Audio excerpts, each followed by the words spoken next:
If you're a CEO struggling to let go, then in this video, you're going to discover how to delegate and empower your team so that you can spend less time working in the business and more time on what drives growth. If you're new here, my name's Byron Morrison. I'm the author of The Effective CEO, and I help first-time CEOs take control and become more effective in their role. So make sure you hit the subscribe button so that you don't miss future videos. The reality is, when you're a founder or manager, you can get away with doing everything. If anything, you need to in order to create momentum and grow. Once you start to scale though, what a lot of CEOs don't realize is that your focus has to become far more honed in.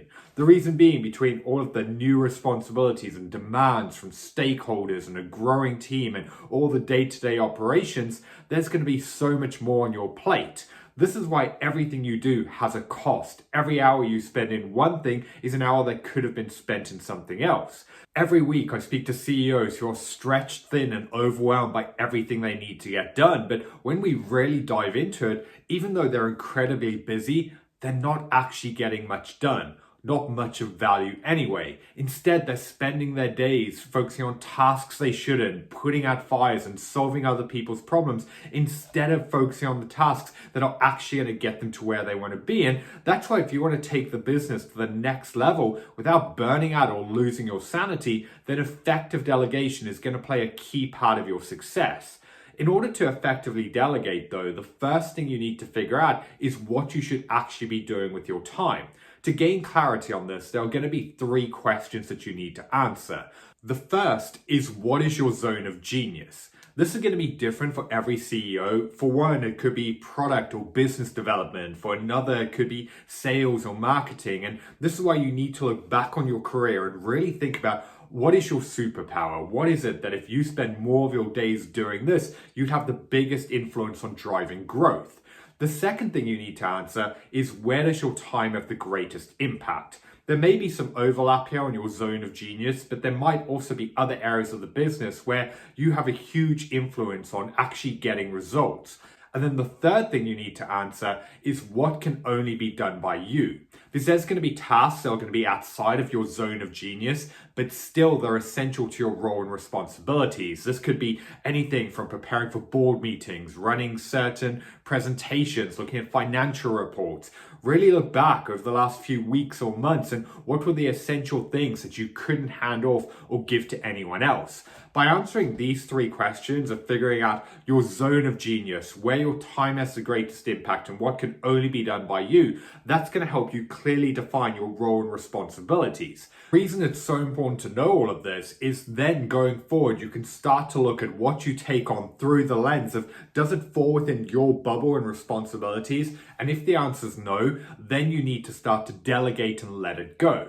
Now, you may be sat there thinking, you know you need to delegate and let go, but internally there's a lot of resistance. You're afraid people are going to make mistakes and not going to get it right. It's all going to come crashing down.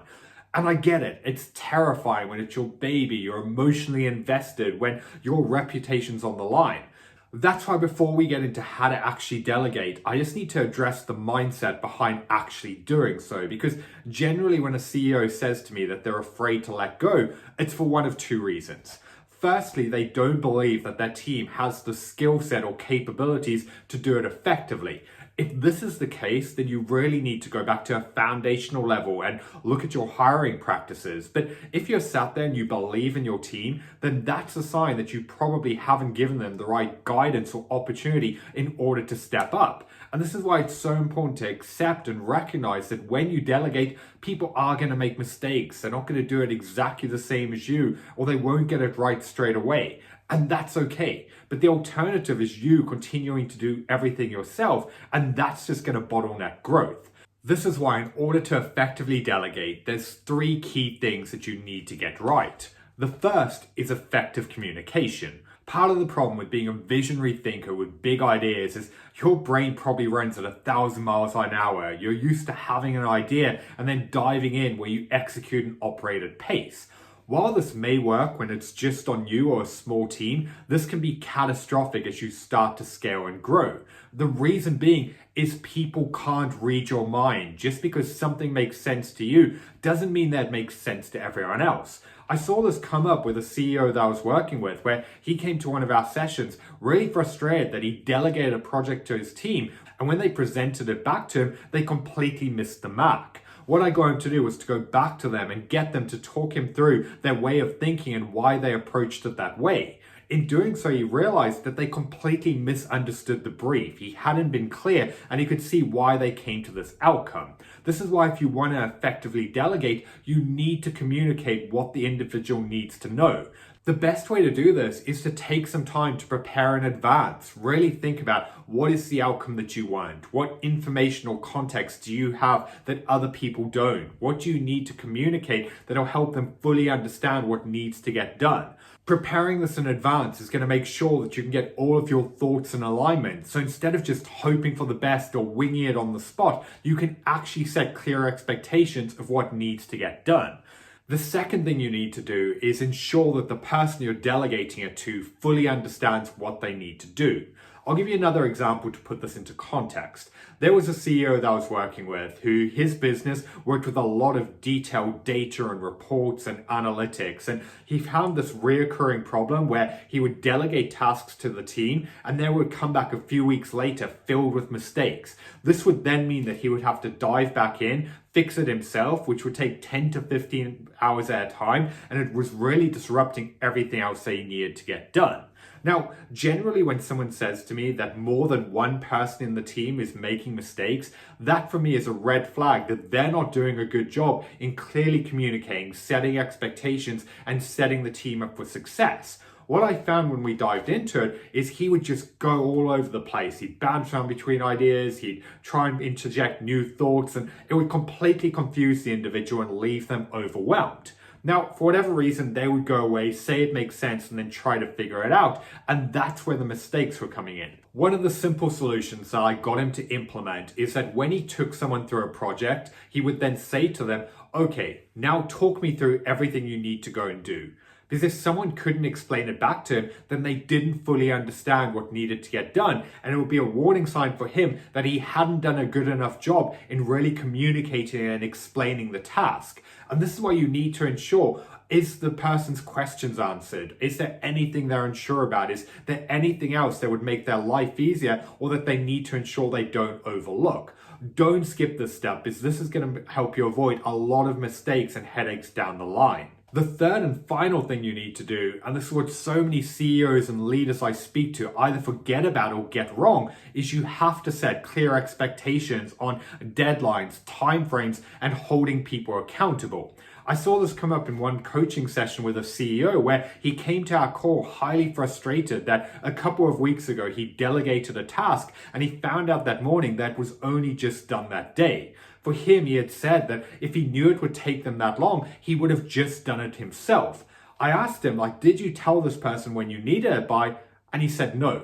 And for him, he had already told me that his team was stretched thin, they were incredibly busy, and that's why I had to remind him that he hadn't done a good job in setting this person up, in helping them prioritize. Because of that, they just added it to their to-do list because they didn't know how important or essential it was.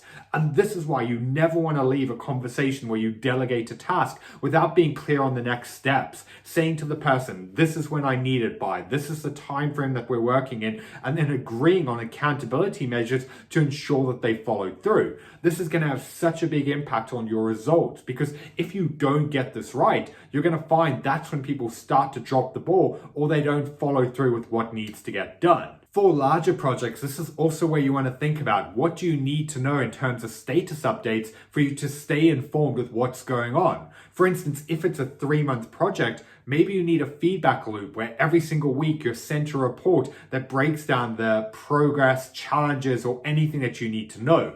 Again, this is going to help keep people accountable and also mean that you can stay informed without being directly involved or micromanaging. So there you have it. The 3 biggest things you need to do when delegating is clearly communicate expectations, answer any questions and make sure someone fully knows what they need to do, and then set clear expectations and deadlines so that you can hold people accountable. Get this right and you're going to have a far easier time letting go and empowering your team so that you can put more of your time and energy into what's actually going to drive growth. Now, I know that getting this right can be a little bit overwhelming, especially when you're trying to do it on your own and trying to navigate all the mental barriers and actually bringing out the best in those around you. And that's why this is a big part of the work that I do with my one-to-one clients, where I help CEOs take control and become more effective in their role. So if that's something you want to find out more about, in the description of this video, there will be a link where you can see more about potentially working with me directly.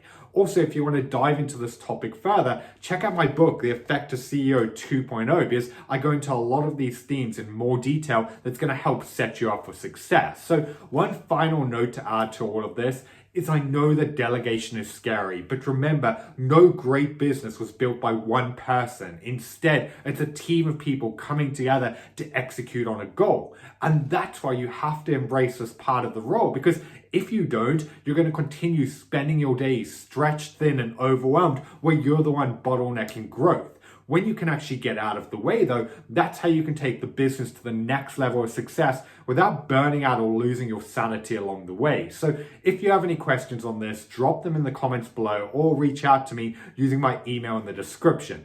Thanks for watching, and I'll see you in the next video.